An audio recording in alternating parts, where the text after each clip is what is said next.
What is going on, YouTube Nation? This is Darth Dividend. If you guys are new to my YouTube channel, make sure you subscribe and hit the notification bell so you don't miss future videos. So I hope you enjoyed my last video with a high yield dividend stock that I started buying. And guess what? I started buying another Warren Buffett stock. So I added this stock to M1 Finance today. I told you I'm going through a lot of changes with my dividend portfolio. I like dividend growth stocks. This one's taken a hit a little bit. There are certain sectors, like I said in my previous video, that I'm targeting, and it's in one of those sectors. So I'm going to do a stock review and stock analysis on these guys. Also go over a dividend stock analysis, and I'll review the company. So if you're new to this YouTube channel, make sure you subscribe and hit the notification bell so you don't miss future videos. We are at 10,200 subscribers strong to this channel, and happy Dividend Warrior Wednesday. Smash that like button. Let's check this stock out right now. And that stock is Bank of America. So they're sitting at 30.21. They have a dividend yield of 2.91%, a PE ratio of 9.42.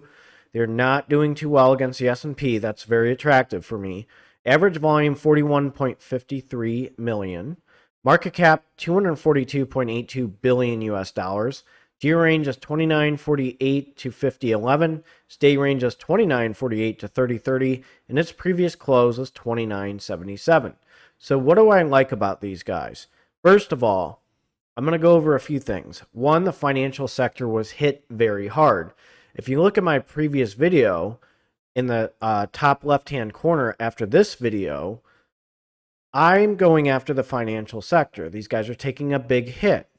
So look at how these guys are doing against the S&P. They were in line with the S&P, and they took a huge hit. So the real estate sector and financial sectors are taking a hit. That's why I'm buying NNN. That's why I started buying more Realty Income. That's why I started buying Arbor Realty Trust. That's why I started buying more Huntington Bank shares and KeyBank, KeyCorp, and JP Morgan, and Prudential, which I've just posted in my previous video.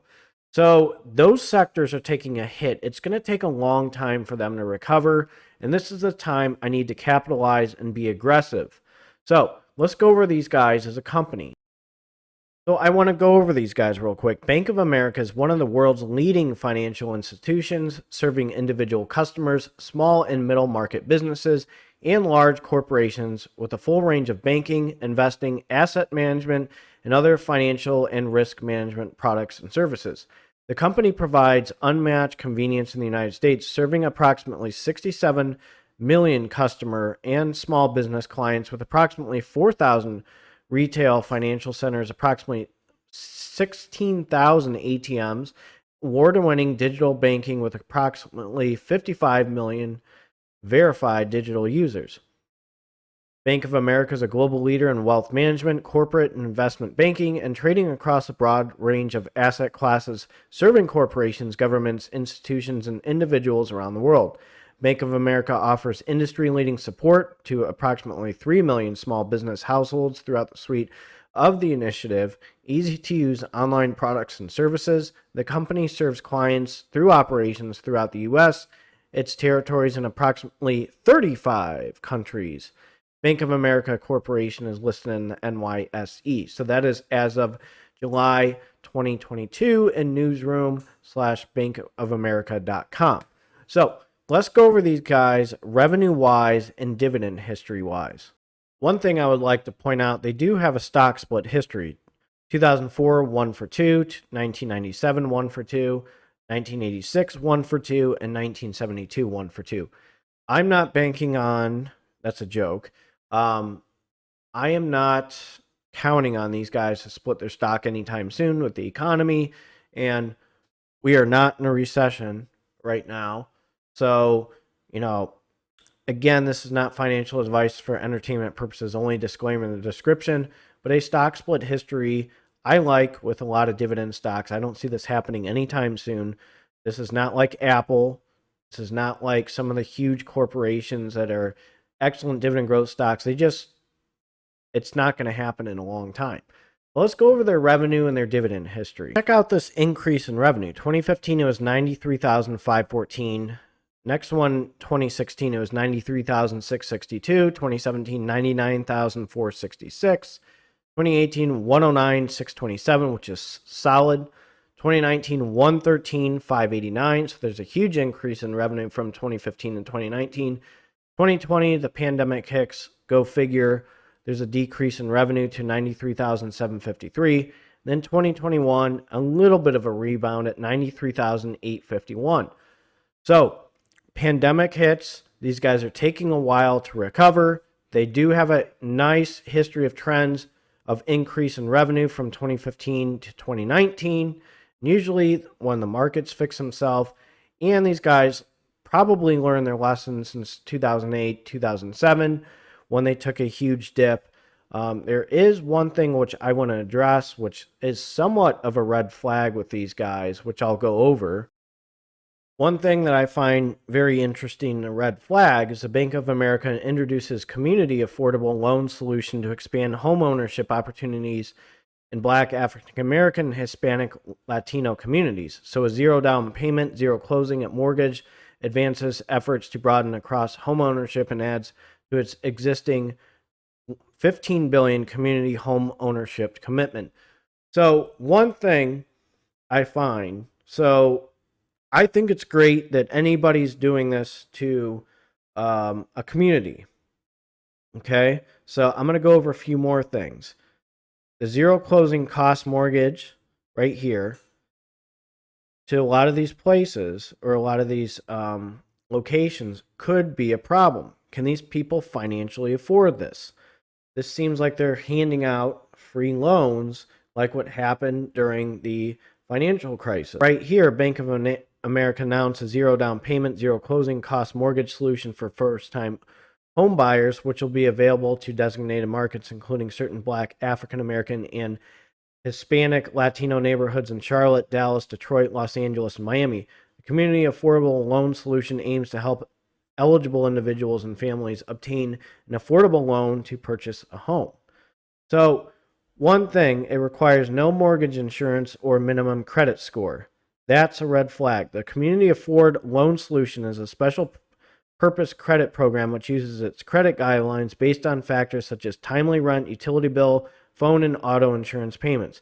It requires, I'm going to say this again, no mortgage insurance or minimum credit score. Individual eligibility is based on income and home location. Prospective buyers must complete a home buyer certification course provided by select Bank of America and HUD approved housing counseling partners prior to application. So, looking at that, just reading that, I accidentally clicked off of that. What happens, okay, there's socioeconomic issues in a lot of these areas. So, no mortgage insurance or minimum credit score. What if your credit score is awful and you just can't really afford it? And the other problem is, what happens if these type of jobs just get shot and you have a house?